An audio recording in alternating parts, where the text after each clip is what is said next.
20 years of excellence. Sun International Institute of Tourism and Management. ఏంటే చెల్లెలి పెళ్లి శుభలేక?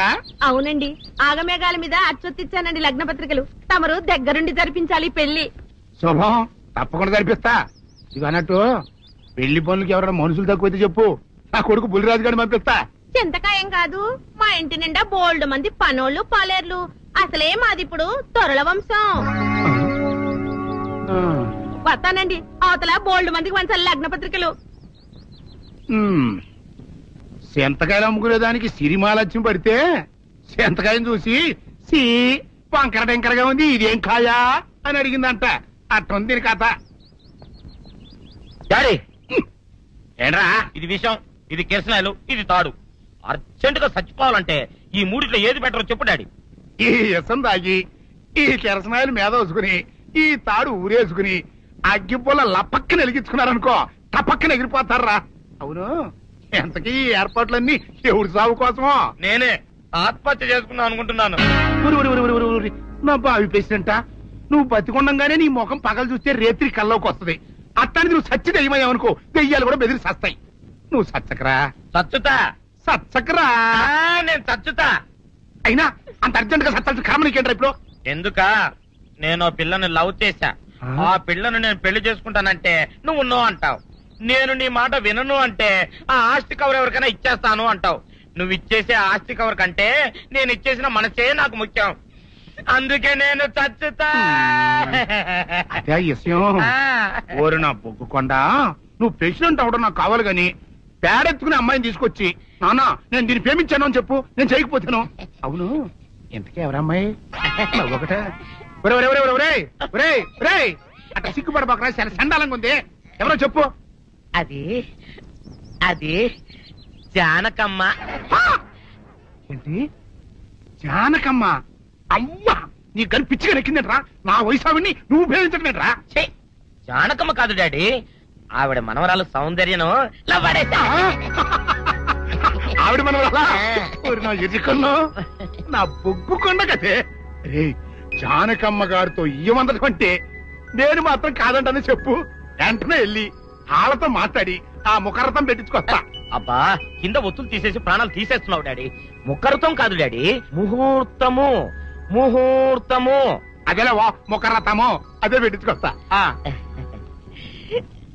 Daddy, నేను ఇంకో డాడీ కాకుండా నీకే పుట్టినందుకు నాకు పిచ్చి హ్యాపీగా ఉంది డాడీ. ఆనందమానందమాయనే ఈ అందగాడు పెళ్లి కొడుకాయనే. తాతబ్బాయి గారు, ఈ శుభ సమయంలో మీకు విషయం చెప్పాలండి. మా బుల్లిరాజు గారు పుట్టినప్పుడు నా గురించి డాడీ చెప్పు. మా బుల్లిరాజు గారు పుట్టినప్పుడు మా ఆవిడికి పురుడు పోసిన మంత్రసాని చూసి పుట్టింది పంది పిల్లేమో అనుకుని అని అడిచి ముడిచిపోయిందండి. డాడీ, ఇప్పుడు ఎవరినెందుకు? ఊరుకోవా, మన జీవితాల్లో గొప్ప ఈ చిత్రాలు జరిగినప్పుడు 10 మందికి చెప్పుకోవాలా. ఇప్పుడు మంత్రసాని మూర్చిపోయింది కదండి. ఇకపోతే మా ఆవిడ ఎట్టండి సేపుల్లే నా కొడుకుని కన్నానని బెంగపడి పురిటి స్థానం అవ్వకముందే చచ్చిపోయిందండి. డాడీ, నేను నీ కడుపున పుట్టపట్ట కదా నాకు ఈ ఫేస్ వచ్చింది.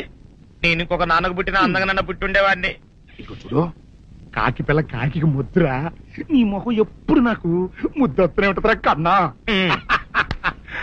ఇకపోతే మా ఆవిడ చచ్చిపోయింది కదండి. ఈయన్ని ఎత్తుకోవడానికి వచ్చిన పని పిల్లలండి. ఈయన చూసి దడుచుకుని పరుగో పారిపోయేవారండి. అసలు ఈడికి ఈ జన్మలో పెళ్ళవుద్దా అని నేను ఏడవని రోజు లేదనుకోండి. అట్లాంటిది మా బుల్లిరాజు గారికి మీ అమ్మాయితో పెళ్లి కుదరటం నిజంగా మా అదృష్టం కదండి. ఎంత మాట, మీలాంటి వారితో వీయమంతరం మా అదృష్టం. అలాగే అంత మాట్లాడతారు. పొంతులు గారు మొకరథం పెట్టేయండి. అయ్యా, ఈనాటికి సరిగ్గా 4వ రోజుకు ఓ మంచి దివ్యమైన ముహూర్తం ఉంది. అయితే అదే కాయ చేసేయండి.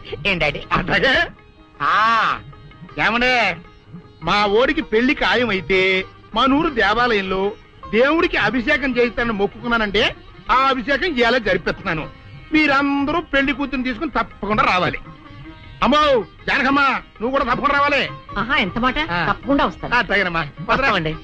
వస్తానండి. అమ్మా, పల్నాటి నాగమ్మ లెవెల్లో పథకాలేసి ఈ పెళ్లిని జరగొడదామని చూసావు. అది తెలుసుకోలేనంత ఎదవని కాదు నేను. మీ అందరికీ తెల్లారదాకా టైం ఇస్తున్నా. నా కొడుకుని ఎక్కడ దాచారో చెప్పకపోతే మీ అందరి బతుకులు తెల్లారిపోతాయి. నిజంగా బుల్రాజు వేయడం మాకు తెలియదండి. నేను ఇంకేమీ దలుచుకోలేదు. మీకు ఇచ్చిన గడువు లోపల మీరు నిజం చెప్పాలి, అదే నేను వినాలి, అంతే.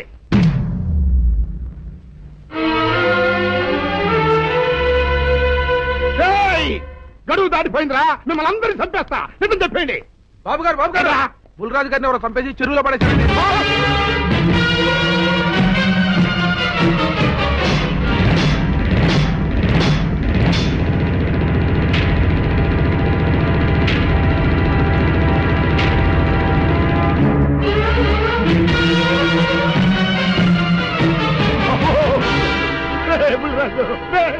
ధర్మానికి మారుపేరైన మీ కన్న కొడుకు మీద ఎవరు పగ పెంచుకున్నారో గాని మొహం నామరూపాలు లేకుండా చెక్కేశారు బాబా. నిన్ను ఊరి ప్రెసిడెంట్ చేద్దాం కదా అని ఎన్ని కలలు కన్నారా. అప్పుడే నీకు నూరేళ్ళు నిండిపోయినాయిరా. బుల్రాజు వచ్చారా ఇన్స్పెక్టర్ గారు? రండి, చూడండి ఈ ఘోరం చూడండి. పెద్ద మనుషులు అనుకున్న వాళ్ళందరూ కలిసి పన్నాగం పన్ని నా బిడ్డను పట్టలు పెట్టుకున్నారండి. నా బిడ్డ సాగు కారణమైన వాళ్ళు ఎవ్వరూ బతికి బట్ట కట్టడానికి లేదండి. ముఖ్యంగా ఈడనండి, మీ ఆవేశాన్ని కాస్త తగ్గించుకోండి. అసలు మీ అబ్బాయిని ఇతనే చంపాడడానికి సాక్ష్యం ఏమిటి? ఆశ్చర్యం ఏంటండి, ఈడో పిల్లలు ప్రేమించాడంట. ఆ పిల్లనే మా అబ్బాయి పెళ్లి చేసుకోపోతుంటాను. వీళ్ళందరూ కలిసి ఆ పెళ్లిని ఆపుదాన్ని చూశారండి. అది కుదర పోయేటప్పటికి ఈ ఘోరం తలపెట్టారండి. ఓకే ఓకే, మీరు ఆవేశపడకండి. ఆ విషయాలను చూసుకోవడానికి మేమున్నాం. Mister your under arrest. Constables అది తీసుకురండి. ఆగండి, ఈ హత్య చేసింది సీను కాదు. అతను కాదా? మరెవరు? నేను. జానకి? అవును వీరుడు, బుల్లిరాజుని నేనే చంపాను. నువ్వు చంపావా? నేను నమ్మను.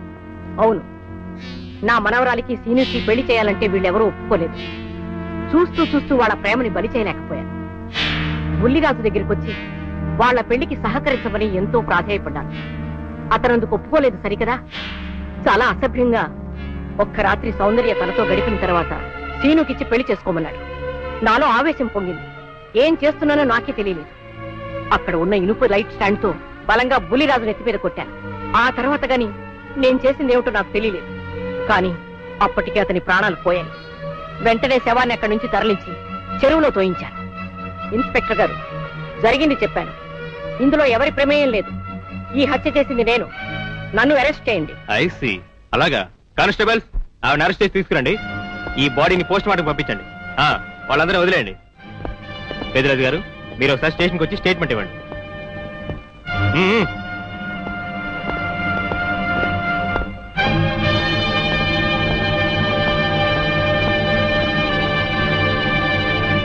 చెప్పు జానకి, ఏం చేయాలో చెప్పు. నా మెళ్ళో ఉరితాడు పడేలోగా నా మనవరాలి మెళ్ళో నీ మనవడు పసుపుతాడు కట్టాలి. అలాంటి మాట్లాడక జానకి, నేను భరించలేను. నీకేమీ కాదు, పట్నం వెళ్ళి మంచి లాయర్ని మాట్లాడతాను. ఎలాగైనా సరే నిన్ను బయటికి తీసుకొస్తాను. నువ్వు నన్ను కాపాడే ప్రయత్నం చేస్తే నీ మనవడు ఉరికంబం ఎక్కుతాడు. ఏమిటో అనేది? ఈ హత్య నేను చేయలేదు.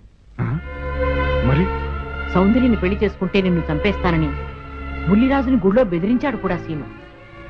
ఈ పరిస్థితిలో సీనుని అరెస్ట్ చేస్తే సాక్ష్యాలన్నీ అతన్నే హంతకుడిగా నిరూపిస్తాయి. సీనుకి శిక్ష పడితే నా మనవరాలి గుండె పగిలిపోతుంది. అందుకే ఆ జంట దూరం కాకూడదని ఈ హత్య నేనే చేశానని నేరం నా మీద వేసుకున్నాను. జానకి, నా మనముని బతికించడం కోసం నువ్వు ఉరికమ్మ ఎక్కుతావా? లేదు వీరు, నీ మనవని బ్రతికించడం కోసమే కాదు, ప్రేమని బ్రతికించడం కోసం, ప్రేమికుల్ని కలపడం కోసం. జానకి, మనుషులు శాశ్వతం కాదు వీరు, ప్రేమ ఒక్కటే శాశ్వతం. మన ప్రాణాలిచ్చైనా ప్రేమని బ్రతికించాలి, వాడిని దంపతులు చెయ్యాలి. అదే నా కోరిక. చేస్తావు కదూ?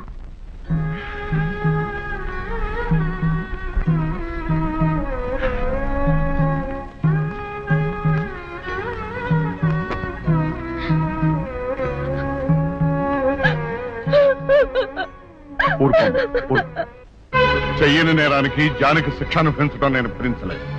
ఆమె చేసిన త్యాగానికి మన కుటుంబం మొత్తం తరతరాలుగా సేవ చేసిన ఆమె రుణం చేరు. మనం వెంటనే పట్నం వెళ్ళి మంచి లాయర్ని మాట్లాడు. నా ఆస్తి మొత్తం పోయినా సరే జానకిని మాత్రం కాపాడాలి. ఏ రైతు పట్నం వెళ్తానికి లేదు, జానకమ్మని కాపాడడానికి లేదురా. ఏ మనవరాలి కోసమైతే నా ఒక్కగానొక్క కొడుకుని పొట్టలు పెట్టుకుని నా కడుపులో తెచ్చి వేపిందో ఆ మనవరాలి ఇంకా బతకడానికి లేదు. అది ఎక్కడ కనపడితే అక్కడ ముక్కలు ముక్కల కింద నరికేయండి.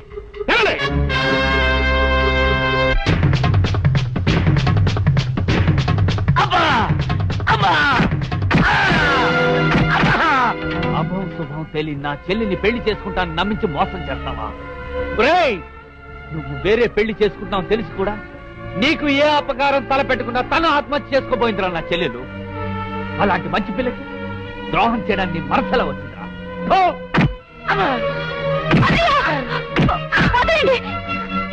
పుల్లిరాజుని జానకమ్మ చంపేసిందనుకుని సౌందర్యని సీనుని చంపమని మనుషుల్ని పంపిస్తున్నాడు పెద్దరాజు. ఇప్పుడు ఈయన బ్రతుకున్న విషయం తెలియకపోతే సౌందర్యని సీనుని వాళ్ళు ఖచ్చితంగా చంపేస్తారు. వాళ్ళు పోతే జానకమ్మ వేరే ధర బ్రతకలేరన్నయ్య. పుల్లిరాజు నన్ను పెళ్లి చేసుకుపోయినా పర్వాలేదు, నా జీవితం నాశనం అయిపోయినా పర్వాలేదు, ఇంతమంది చావలి కాడు నేను కాకూడదన్నయ్యా. పుల్లిరాజు బ్రతికే ఉన్నాడన్న విషయం పెద్దరాజుకి చెప్పండి అన్నయ్యా, చెప్పండి. వినరా విను, ఇంత జరిగినా అది ఇంకా నీ మంచిగా కోరుకుంటుంది. ఇప్పటికైనా కళ్ళు తెరు. రాయ్ ఈ నీడ్ బాబుగా చెప్పండి రా. ప్రెసిడెంట్ గారి మనుషులు సౌందర్యం తీసుకుపోతున్నారు. మన సీని గారి స్నేహితులు వాళ్ళతో కలబడ్డారు. రండి రండి.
ముద్రస్తావు నా కొడక, నా కడుపులో చెడబుట్టావు కదట్రా. ఎంతకన్నా నువ్వు చచ్చినా బాగుండేది. నువ్వు నిజంగా చచ్చావనుకుని ఆ పిల్లలు కూడా చంపే మరి మనుషులు పంపించారు కదట్రా. అమ్మా గౌరీ, మా ఊరు చేసిన ఏదో పనికి నేను క్షమాపణ కోరుకుంటానమ్మా. పెద్దవారు అంత మాట అనకండి. ఏంట్రా సిగ్గు లేకుండా ఇంకా నిలబడదొస్తావు? లగెత్తులు పోలీస్ స్టేషన్కి వెళ్ళి నేను ఇంకా బతికుండే తెచ్చాను అని చెప్పి జానకమ్మ నిడిపించుకురా. ఆ పిల్లకేం కాకుండా నేను చూసుకుంటా. అతను నిలబడతావురా పో.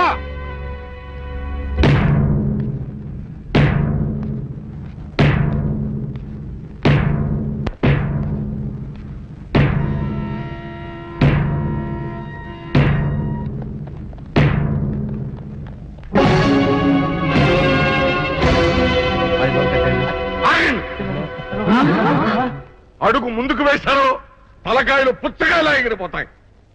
బాబు మీరు ఇక్కడే ఉండండి, వాడు అంతు చూస్తాను. ఒరే పెద్దిరాజు, నీ బలగాన్ని వెంటేసుకొస్తే నేను బెదిరిపోయి నా మనవన్నే మనవరాలు నీకు అప్పగిస్తాననుకున్నావురా? ఆవేశం తగ్గించే కాస్త నేను చెప్పేది నిలమయ్యా. దమ్ములుంటే మగాడు అన్నవాడు ముందుకు రండిరా. ఈ వేరేగారు సత్తాయిటో చూపిస్తాను. ఇప్పించుకోండి బాబు.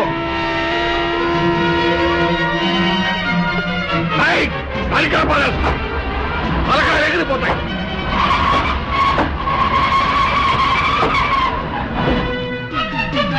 నేను అమ్మాయి మీరు ఎక్కడే ఎక్కడ మీరు వీళ్ళ సంగతి చూస్తాను.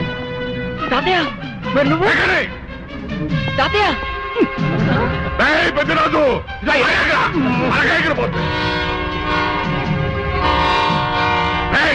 ఎక్కడెక్కడ వస్తున్నారు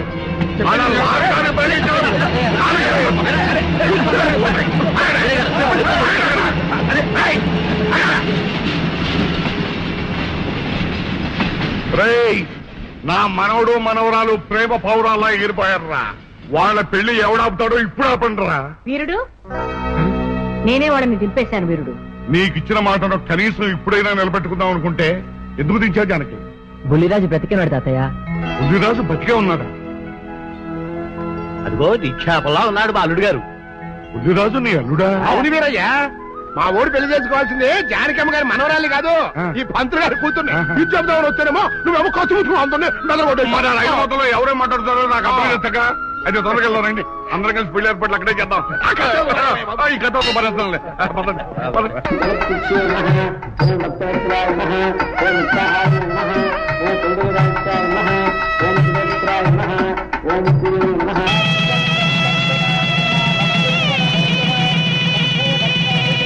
అంతా బాగానే ఉంది కనత్తయ్య.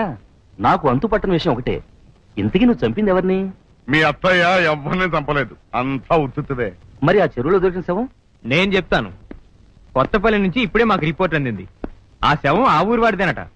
పెళ్లి కొడుకు తరపు వాళ్ళకి పెళ్లి కూతురు తరపు వాళ్ళకి జరిగిన ఘర్షణలో అతను చంపేసి ఆ శవాన్ని మీ ఊరి చెరువులో పారేశారట. అది విషయం.